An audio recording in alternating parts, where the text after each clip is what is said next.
Good afternoon and welcome back. Today is the 4th of August 2016.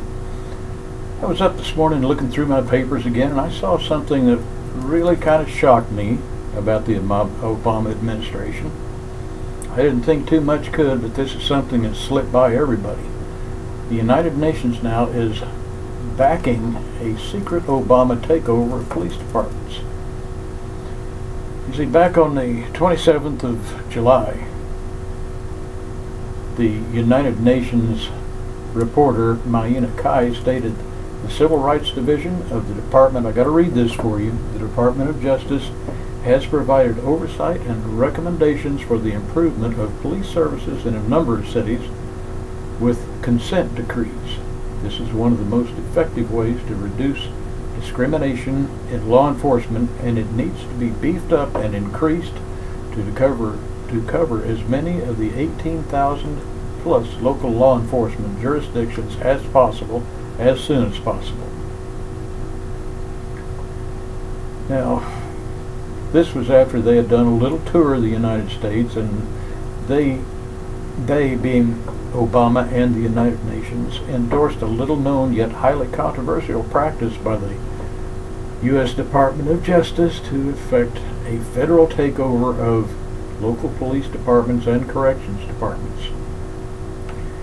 These consent decrees are already being implemented in Newark, New Jersey, Miami, Florida, Los Angeles, Ferguson, Missouri, you remember that one, Chicago, Illinois, and a few other municipalities.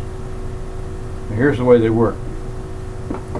The Civil Rights Division and the Department of Justice file a lawsuit in federal court against a city or a county or a state alleging constitutional and civil rights violations by a police department or a corrections facility. This is done under Section 42 U.S.C. 14141, and that's a section of the 1994 Violent Crime and Control Enforcement Act.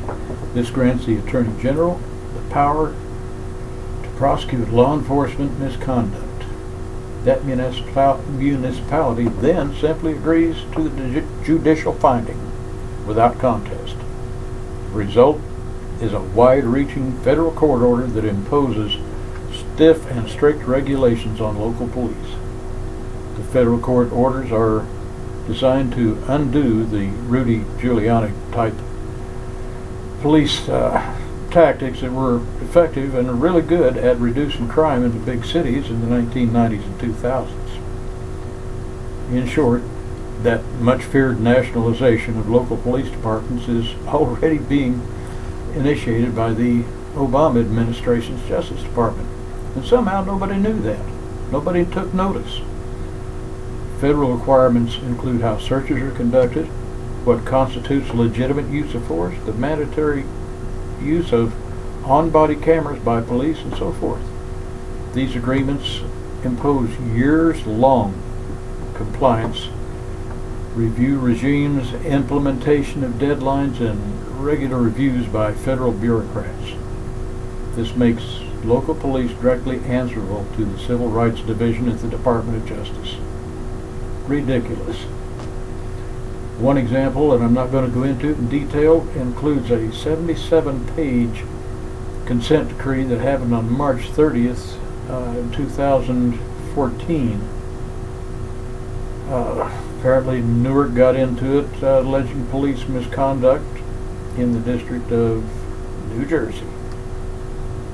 The city of Newark, via the consent decree, agreed to allegations and decided to implement a comprehensive agency-wide policy and procedure that are consistent with and incorporate all substantive requirements of this agreement, including rules on stops, searches, use of force, etc.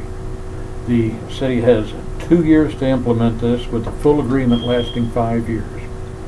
That means even if the political parties change, they have a new lawyer, new mayor, new chief of police, new city council, they are still required to implement the court order. These consent decrees are, in essence, regulations, and it's without the niceties of such thing as administrative procedures, requirements, or public comments, or even any congressional oversight. Congressional offices are generally unaware of the regulation of local policing via the Department of Justice consent decrees within the cities, even though the agreements have been implemented for years. Not a single hearing or word of protest has occurred on this topic. This lack of oversight is pathetic. It's pathetic enough to make matters even worse. This could actually be the first step in a new wide-ranging body of federal rules on local police. The Department of Justice may well end up doing the same thing with all police departments if Congress doesn't wise up to what's really happening and defund the implementation of 42 U.S.C. 14141. It's a dangerous policy. What's most chilling about this is how far along the Obama Justice Department is in this process. The breadth of the regulation here shatters any notion of local government or federalism. The Obama administration is pursuing the federal takeover of police departments right now under Congress's nose, and the public isn't aware of what's happening. No doubt Hillary's going to do the same thing. So if you want a Clinton Justice Department running your local police department, go ahead and vote for her. That's how important the election in November suddenly becomes.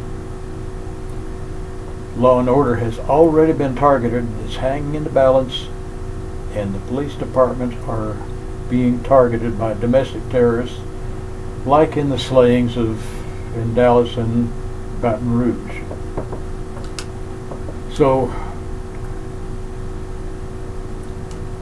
as Americans for Limited Government President Rick Manning noted in a statement calling attention to the UN's interest, the fact that the UN Human Rights Council, which includes some of the worst abusers of human rights in the world that hate the United States, is cheering for this Department of Justice natural takeover of the police, should tell members everything they need to know.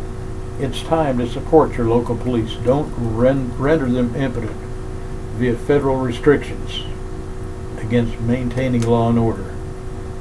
No less than the very existence of local government is at stake. Ladies and gentlemen, it's been a long rant. That's my rant for the day. But that's what Obama's doing. Pay attention to your government. Vote your conscience. Thanks for listening. Please pass this on to your friends. Like and subscribe to my page, and have a great day. I'll see you tomorrow.